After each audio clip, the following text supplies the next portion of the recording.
guys Oh, yeah, were no. more awake than All me right. this morning. We have pushed the button, and the timer has I have begun. stayed up way too late. There we this go. week. They're going to close the door. Every night. So, welcome, everyone. Thank you for getting up so early for the paranormal all genre panel. I'm Jenny Madore. I write paranormal romance under J.L. Madore. And as of 2020, write Paranormal Why Choose. I have about 85 books in two pen names, but about half of them are in paranormal. So that's, I guess, why I got up here. But we have three amazing panelists today. We had four. Stephanie couldn't come. That's fine. I know she was gutted to miss it, but we're going to represent paranormal in all forms and fashion. So I'm going to hand over the mic to our panelists. They're going to tell you who they are and what they write within the paranormal realm. Do I have to go first? Yes, you. Oh, well, we could start on the other end. Whichever It's okay. end. I'll just get it over. Okay. I'm Cara, Clare. I write Paranormal Reverse Harem and Why Choose, and I started writing that in 2021. Larry Correia. I'm the old guy. I've been doing this since 2007. My urban fantasy stuff is the Monster Hunter International series. It's kind of the well-known one. And I do a bunch of other stuff too, other genres, but that urban fantasy is my bread and butter. I'm Cory Barclay. I've been writing since 2017. I write paranormal romance primarily. I have 27 novels, 120 short stories. Excellent. So, with so much crossover between fantasy and paranormal, what do you think makes something truly paranormal? Because there's a lot of people that get confused, right? Because, werewolves versus vampires versus ghosts versus, some people say I write fantasy, but then they write a little bit of paranormal, and it's all mixed. So what are specific tropes that you think make something paranormal versus fantasy? Oh. Everyone looks at Larry. No. Okay. So I'm friends with Laurel Hamilton. We play D&D together, right? Yep. So Laurel's a friend of mine, and she's like the paranormal romance, like, godmother of the genre, right? Mm-hmm. And the difference between like me and her and what we do is honestly comes down to like audience expectations of romantic angle. Okay. And so I'm more like you shoot the monsters, and she's more like you make passionate love to the monsters. So my genre is like usually what gets lumped in urban fantasy be like guys like me, Jim Butcher, a lot of Jonathan Mayberry stuff, even though he'll like cross over in the techno thriller end of things. The genres are actually really interesting, and the paranormal romance side of things is bigger money. Mm-hmm. Like, so if you're coming at it from a business angle, sheer number of sales, that romance angle is gigantic compared to more the action adventure side of things. I mean, both can be really lucrative, but that's kind of like the division there is audience expectations for romance. Mm-hmm. I think for me, so I write, I've got books that I would categorize as fantasy romance and paranormal romance. And for me, the difference is usually that my fantasy stuff has a more epic feel. It's set in a world that isn't this one. My paranormal stuff is always set in kind of an alternate version of our world. And we'll have creatures like vampires, werewolves, ghosts, that kind of stuff. Mm-hmm. So that's where I see the difference. Yeah, I agree with that, with both of those. I would say in paranormal, typically the magic is maybe a little less explicit than in fantasy. And shifters, I think, play a huge role, and just in general in the genre.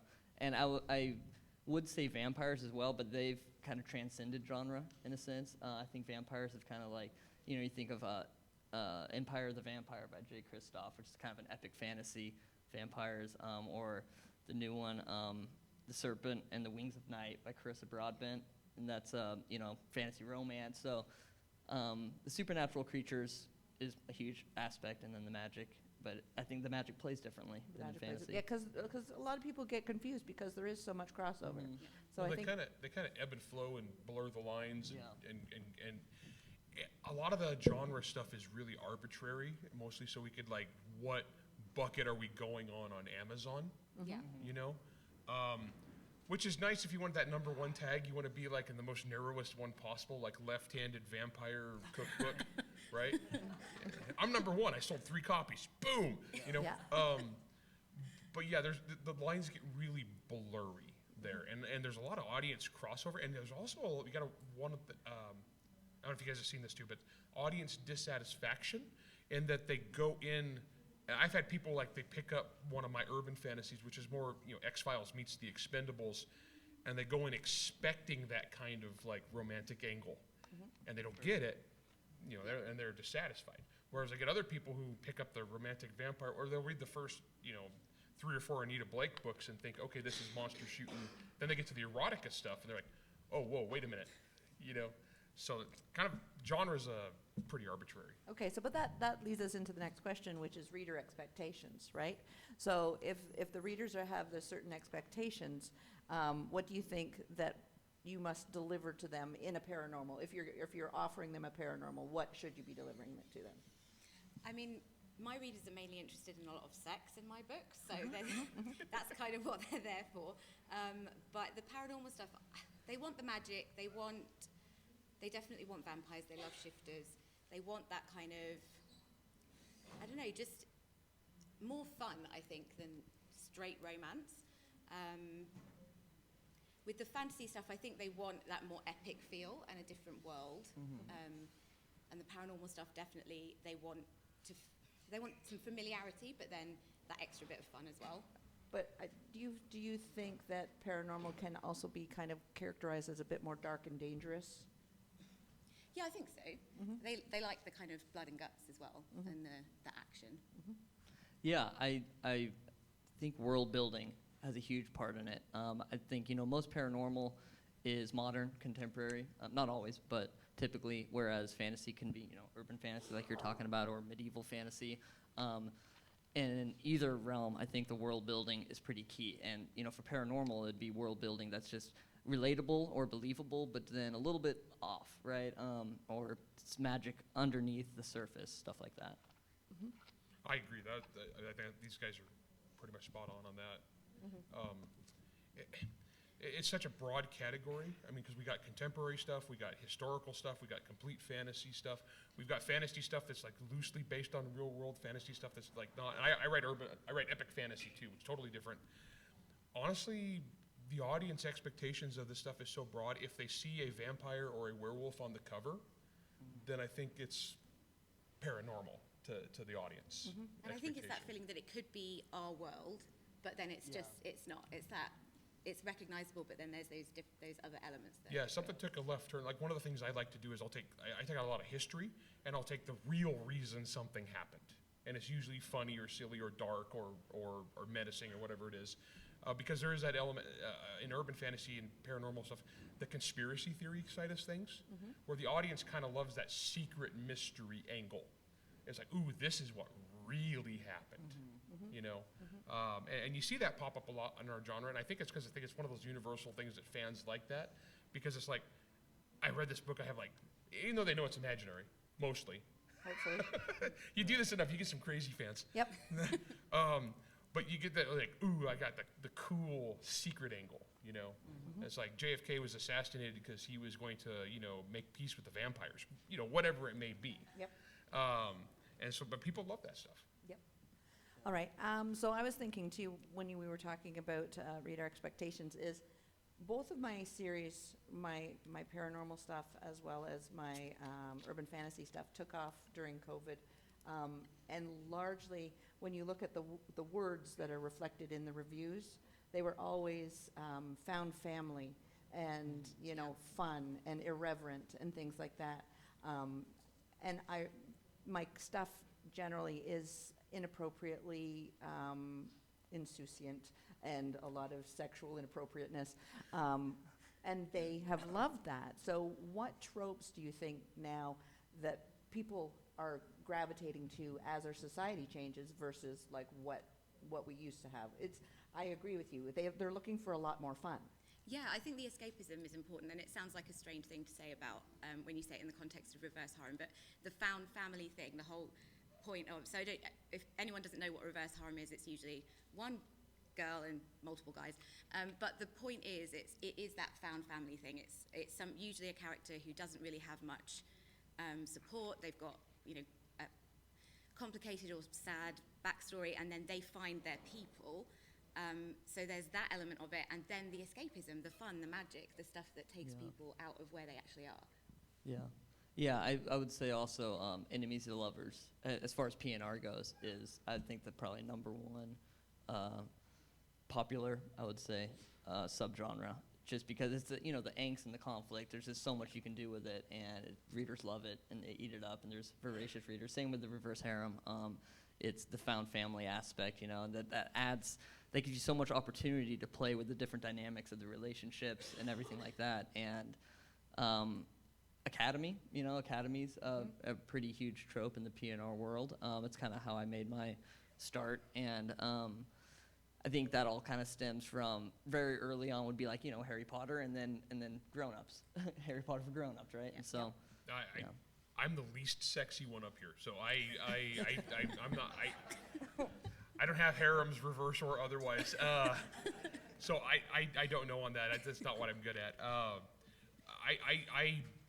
From my end, the fun is definitely an element. But it's also I write more on the action adventure side. So to give you an idea, like I was the #1 best-selling author in Baghdad and Bagram.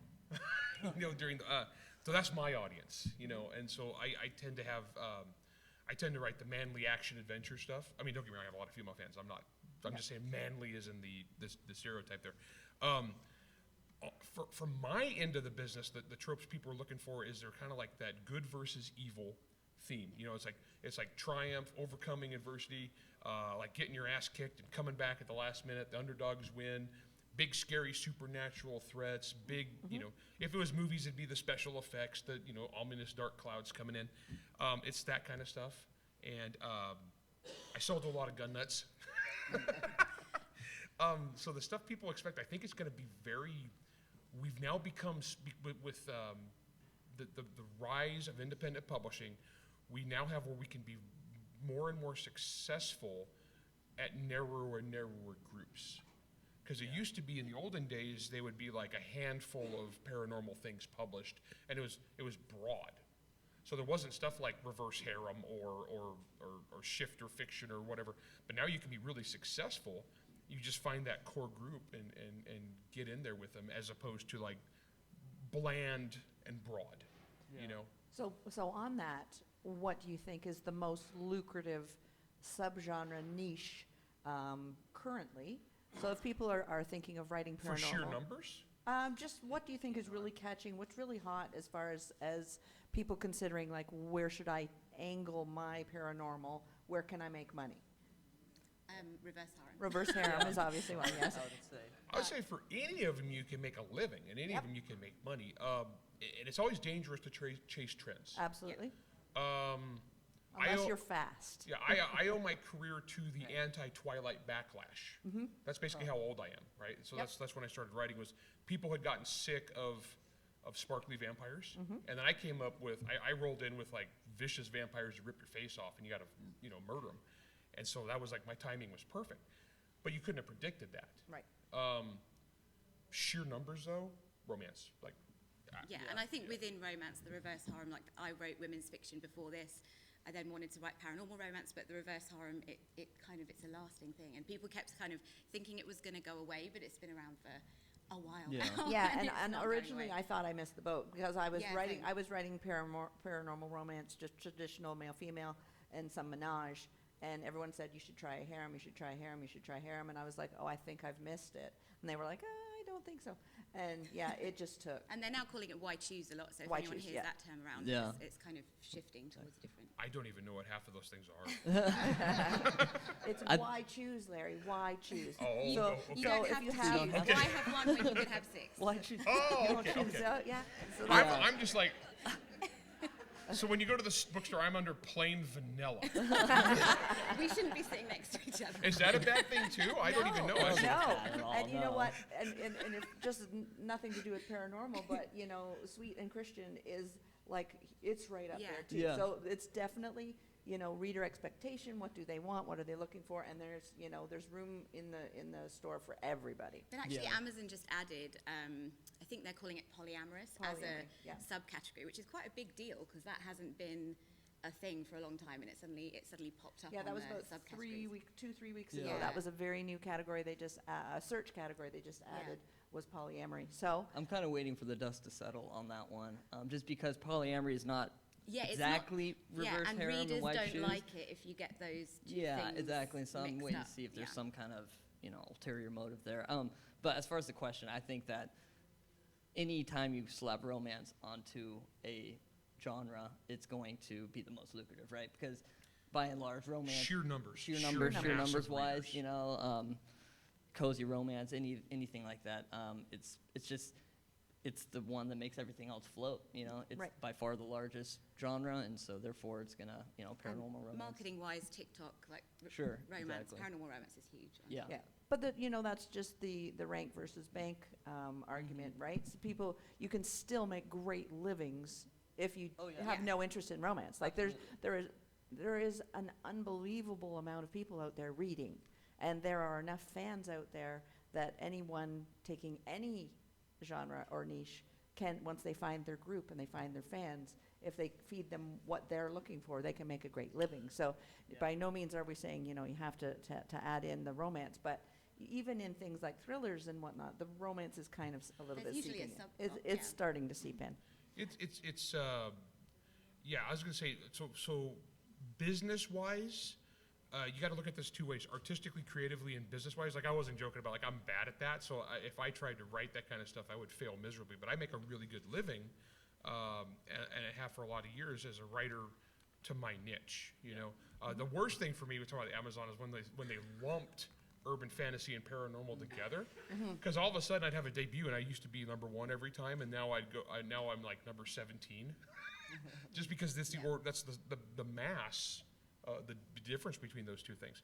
So if you want to play the numbers game, you definitely want to go into what these guys are talking about. But if creatively that's not for you, it's not for you. And you got to Yeah. run towards your streets. But that said, you can make a really good living if you build up a core audience. I mean, if you got 20, 30,000 people on your mailing list or in your fan group or whatever, and they love you and they'll buy whatever you have that comes out, then you could be incredibly niche as long as you're making those guys happy. So we all tend to write a certain story over and over. We change it up, but as authors, I find, I didn't even realize it at the time, because when I started in 2010, I didn't know that much about tropes and things like that. But when all the What Do You Write came out, I looked at all my books, and all my books are about found family, finding your purpose in life, acceptance. So are there overarching themes in your work that you find that even if you change the stories up, that it just tends to be the kind of story you tell? Yeah. For me, I think that it's how far will you go for someone you love? Like how far are you willing to be push in response? Would you kill for that person or people? And in my books, the answer is usually yes. It's always yes. And then it becomes kind of, if you go into this dark place, then how do you get yourself out of it, right? How do you get to the other side as a better person, or you want the arc to be satisfying, right, for the reader and as a writer. So yeah, I would say.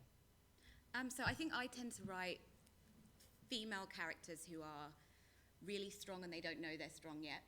And I don't like the tropes in romance where the men are the ones that are doing the saving. Readers always comment on the fact that my female characters support the guys as much as they support her. And there's a journey, so she has to find her inner strength and her power, and that's literally powers in paranormal stuff.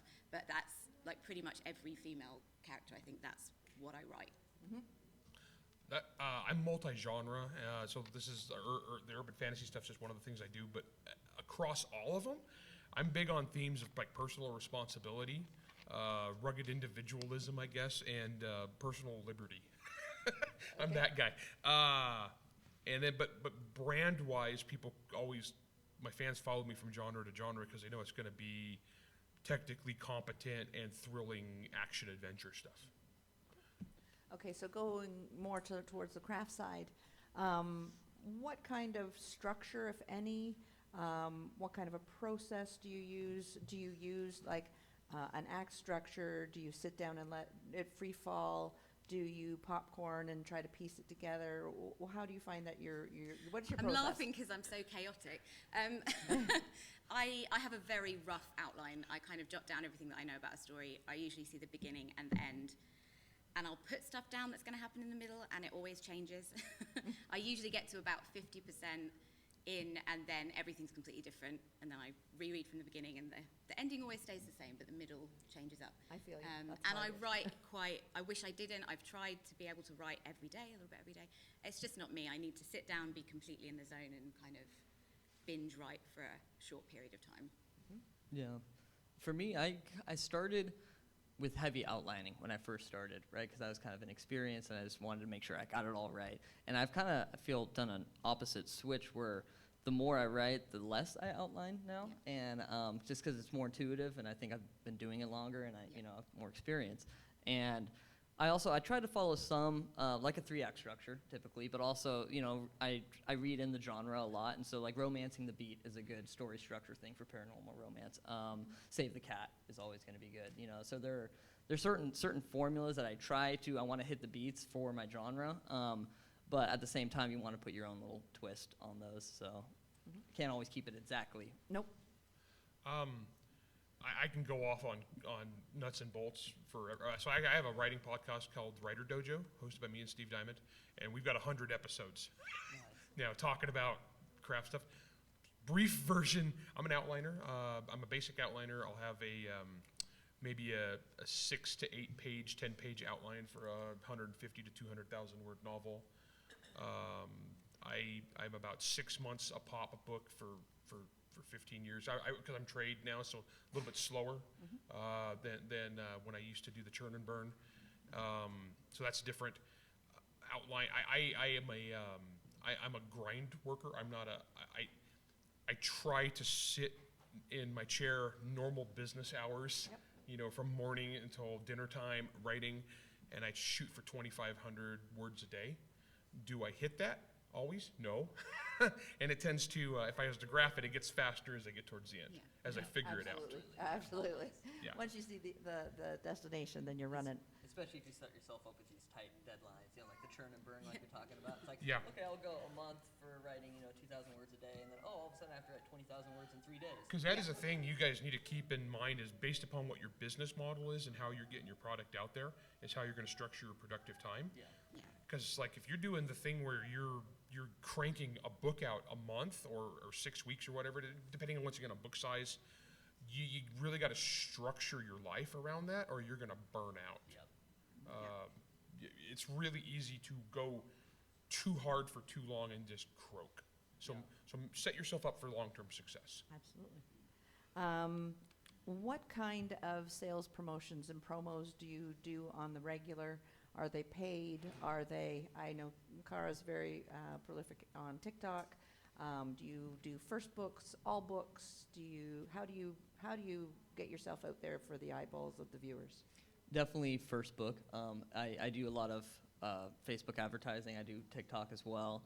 I just had a book bub yesterday, actually, so that was pretty cool. And, if I could get more of those and then rely on those, then I'd be hitting book bubs every single day, right? Yeah. I'll let you guys go ahead. So TikTok is the main thing for me. I do Facebook ads. They tick along in the background. If I turn them off, I do notice a bit of a dip, but they're really there to keep things going if I have a dip on TikTok. So that really is my main thing. That was how everything took off for me. Before I launched the first one, I had got lots of pre-orders just from TikTok, and I've been quite lucky that that's continued. So that's my main thing. I post on TikTok daily. I know now what content works. I don't ever do sales promotions. I don't discount my books, even on launch. Right from the beginning, I launched them at $4.99 and they stay at $4.99. I'm very KU heavy, so most of my income comes from the paid reads. But that means that I feel confident that I can keep them at $4.99, and those readers are separate from the discount readers. I'm a little odd in that I do traditional publishing now. I got picked up by a publishing house. So there's that level where they do their marketing that I have no control over. And sometimes it's awesome and sometimes it sucks. and I have no say. Then on my end, I mostly, what's been successful for me over the years is building up a fan community and a fan base, and I've got a really hyper loyal fan base, and it's mostly been through social media and just building that. Primarily, they primarily congregate on Facebook. So I have about 20,000 people in a fan group, and I interact with them a lot. And I know, so I'm dating myself here. So it's not. So my fans tend to be older, I guess. So I'm more Facebook than TikTok. Yeah. But once again, hey, their money spends either way, guys. So it's wherever you can build. Yeah, and Amazon ads also, because it's always nice to have a warm audience. If you're on Amazon, then you're probably buying a book, right? Whereas Facebook is kind of a colder audience, but they'll spend your money, and their targeting is pretty on point. So we were actually having an interview with somebody the other day about that specific topic, and they were talking about how much, when they follow the numbers, how much would drop off on the Facebook ad. Yeah. And so they would have 100 people would click the Facebook ad, and then only 30 would click from there to Amazon. So it's a drop versus the Amazon ad. They were already on Amazon to spend money, so it was just going straight 100%, through. right. Yeah. I think for me as well, a lot of my new readers come from recommendations. With romance and especially reverse harem, there are so many Facebook groups where people are just ravenous, and they're very much whale readers, binge readers. I'll have somebody comment on a TikTok saying, I've just downloaded your first book, and literally 4 hours later they're like, I'm on book 2. And that's where a lot of it comes from, is that kind of, once you get your initial audience, then the recommendation engine is really important. Yeah. Those are the most important people in the world to you. Those evangelical absolutely. fans. And that's why cultivating your super fans, so when you do have people on TikTok, when I have people commenting, I interact with them, and now I've got people who I know they're going to, if somebody asks a question on one of my videos, they'll answer it for me, and they become your kind of... Those guys are worth their weight in gold. Yeah. If you can cultivate that type of fan, you're golden. Yeah, I think as far as also to the point of cultivating super fans, I like to do sales promotions every once in a while to kind of breathe new life into a series. So it's usually when I'm releasing, I write in series, and so it's usually when I'm releasing a book in the series. So for instance, I had a 5th book come out in a 5-book series, so final book in the series, and I did kind of a ladder promotion where I did the first book free, second and third at 99 cents, 4th at $1.99, 5th at full price, because I always release on full price also. And the point of doing it that way is obviously for the read-through. And if you can get someone to buy the entire series all at once, then there's a better chance that they might end up becoming a super fan, get on your mailing list, and read the rest of your stuff, right? So I do like these ladder promotions, I guess. All right, so this is going to be our last question before we turn it over to Q&A.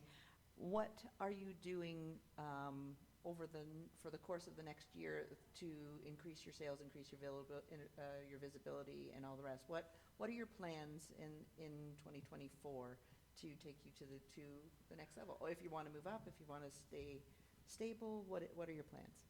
I'm writing a lot more books next year. More books. I had a bit of so I did release a book a month because that's what my genre expects, and then I didn't burn out, but I just needed a bit of time to decide where I was going to go next.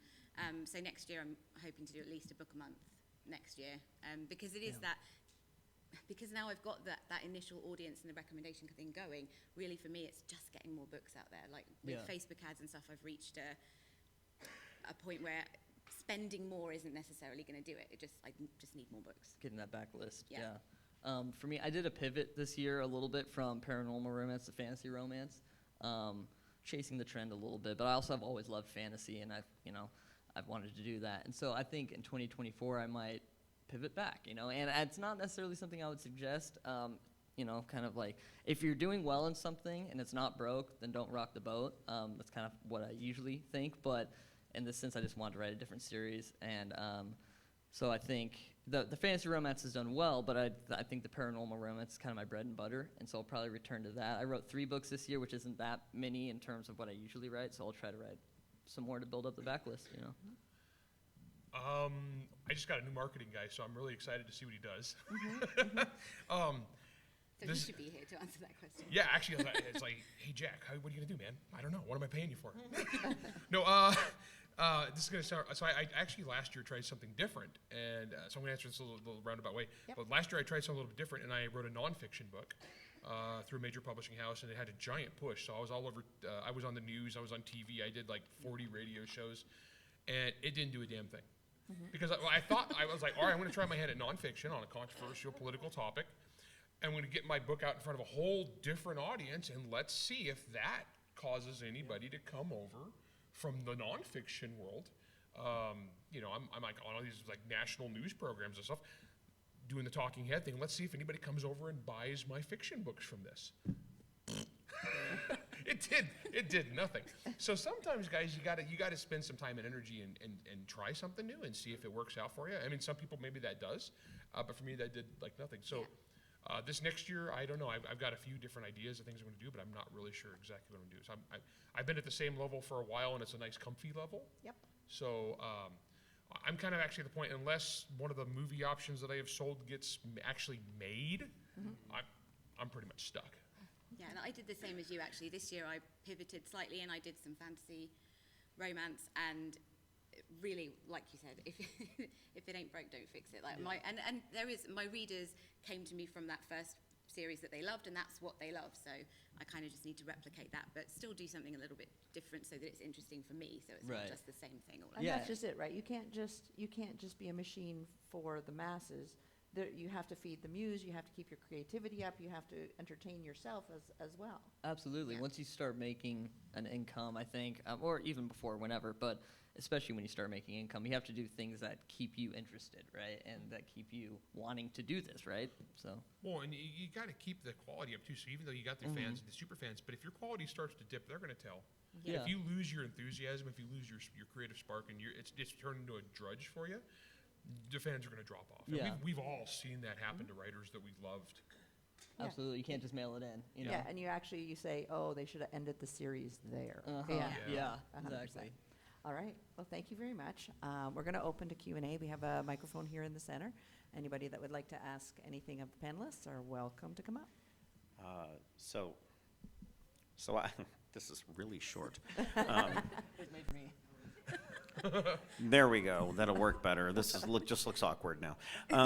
So I write. I would call it paranormal, monster horror. You talk about it was Cara that talked a little bit about quality control, or I think you all did mention it. What is it that you are doing as you're working through that first draft to ensure you're not doing stupid, like leaving a sentence unfinished or something like that? Because I go back all the way at the end once that first draft is done. So I'm curious if you're doing something that's different. I used to be a ghostwriter, so I wrote a lot of books, quickly, because that was what made it profitable. So I'm at a point now where I write pretty clean. When I first started, I would do multiple iterations. So I would do the first draft, read through the second draft on paper and make notes. Then I would do an audio edit, which is a really good thing. I still sometimes do that, actually, because listening to it, even if it's just the rubbish Microsoft Word voice, 100%. like reading it like a robot. I edit out loud. I talk out loud. Yeah, as I you edit. hear things that you wouldn't see it because you're so used to looking at it. I also most people know the square brackets trick. If I'm stuck, if I can't think of something, I use square brackets and fill in the blank here, and then when you get to the end, you can do a search for the square brackets, and that will bring up every time that you kind of fluffed it and weren't sure what you were doing. I don't think there's anything wrong with kind of not editing as you go and then going back, for the rewrite. Because for me personally, when I start to edit while I'm writing, like unfinished sentences and stuff like that, then it just prolongs the entire writing process. So I try to split it into different categories, like write the first draft, and usually I write pretty clean as well, and then kind of do the editing and then proofread it, and then maybe you have to edit it and rewrite it again, and just kind of layer it a little bit. You're human. You're gonna screw up. We all do, and none of us are too good to not need an editing pass. Yeah. And actually, the super fans, I've got several super fans now who are on my ARC team, and they're great. They'll still catch something that the proofreaders missed. They'll email me and be like, "Oh, didn't know if you spotted it." And, there's always something before. So if you can cultivate those super fans at the beginning, they do become really important in the process. And even if you pay for professional editing and professional proofreaders, when the book gets out there, some fans be, "Hey, you said the." Yeah. But the great thing about self-publishing is that you can just fix it. It's not that big a deal. Yeah, You can just exactly, fix it. and then republish it. Right? Yeah. Yeah, I got 100,000 print copies with the. Yeah, no, that's always a bummer. Like, Oh man. oh, good. I get Keep to those. get They'll be worth something. I get to get yelled at for the next 30 years. Yeah.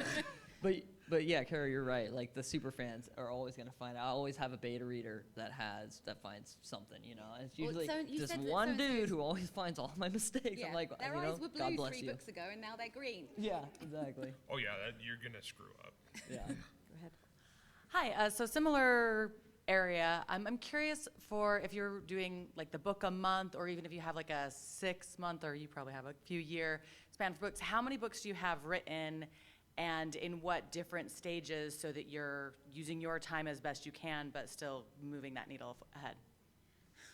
I literally write like right before I publish. So I wish I had a bank of books, but I'm very much a person who just needs the deadline. I need the pressure. So, and yeah, I write the book and then publish it very close to when it's finished. So I don't have that kind of. I have a book that locks on Saturday, and I have 43 pages to do a second pass on still. Yeah. Yeah, I wish I had a backlog. I'm, you know, like set in the chamber, ready to go. I'm very envious of people who are like, yeah, I'm all ready for 2024 and 2025. I got 8 books ready. I'm like, shit, how do you do that? You know, 'cause I'm always I have writing friends like that. up Yeah. until the deadline and then editing up until the deadline. Yeah, I have a girlfriend that does that, and she launches hardcover, ebook, audio, all on the same day. And I'm like, Yeah, oh. it's impressive. I mean, I've never been able to do it. I tried it this year. I was like, okay, I'm going to write less books, or fewer books, I mean, so that by 2024, I'm going to have 1 or 2 ready, and then I'll have the first 6 months of 2024 ready, and then it just never happened. I like that at 20 books is the only place I go where I feel lazy. I'm dead serious, guys. I go to all these conferences all over, and it's normally like, and I'm like, I do 2 books a year, and they're like, wow, and I've done that consistently, and they're like, wow, you're a machine. I come to 20 books. I'm like, I do 2 books a year, and they're like, what's wrong with you? What's stopping you? Are you okay, Larry? Are you okay? I mean, are you struggling with depression? I mean, what's wrong? 2 books a year? I'm like, well, they're pretty long. Honestly, I don't really know if there's a right answer for that. You get as far ahead as you can when the opportunity presents itself. Yeah. So, I mean, life changes. There's going to be times where I used to be always, I'd have a book or 2 in the bag before the next one came out, just because also in Trad Pub, I got a year because of the stupid process that sucks. But you know, life comes along and kicks you in the butt. And sometimes bad things, health problems, family emergencies, whatever it may be. Work around it as best you can, work when you can. And you also have to learn what works for you. Like I felt a long time feeling really bad about the fact that I wasn't the person who could sit down and do 9 to 5 writing all day. So, but we're all really different. Every single one of us will write in a completely different way. So if you need to binge write, you need to, you know, if that's the way you write, then just lean into it instead of trying to resist it, because that'll actually just make you slower. And I've interviewed dozens and dozens of successful authors, successful in different ways, and no 2 of them have the same process. Yeah. Yeah, I was at a panel yesterday. It was the translations panel with Melissa Storm, and she had a great way to kind of navigate this, where she didn't write because of personal things that you were talking about, Larry. She didn't write for an entire year, and she moved into translations, and she got translated all of her books, her catalog basically, to German, Italian, French, and now she's making 70% of her income on translations. And you know, this was all coming from a span of time that she wasn't writing. So that's, you know, you got to think outside the box. If you're not feeling creative and you're not feeling like I can do it right now, then you know, try something new. Do something else that's still working on your business. Exactly. Like there's lots of other things we can be doing. Excellent. This is an online question. Okay. So they were asking, paranormal is a pretty wide umbrella, encompassing quite a lot of things. So how do you kind of narrow down your specific niche to find your readers? I think everyone who starts will. I kind of came at it from the other way. I wanted to write romance, and then I added in the paranormal because for me that made it more fun. I didn't want to just write straight romance. I wanted that kind of that element of it. So, what you're interested in, Yeah. actually something that you're passionate about. Exactly. I think writing, starting at the point where, what is the genre you want to write? For instance, like cozy mysteries, right? If you love mysteries, and you love cozies, then write that and you add some paranormal in there. I mean, you don't have to, but that's another pretty big subgenre, I think, of the paranormal industry. I think sometimes too, you will discover what you are as you go. or you'll get assigned to what you are and you're not even sure. So when I started all this, I predated urban fantasy and paranormal romance being considered separate genres. Dang, I'm old. The more I'm in this panel, I was just like, I'm the old guy. Back in the old days, the bookshelf was horror. And I was writing about monsters, ergo I thought I was getting put in the horror portion, but it was more action adventure, so it didn't. So honestly, pick your target audience, and what does your target audience, like what are you writing, and how would you describe it yourself? And you look at that and how your audience would describe it, the audience that you want to buy that.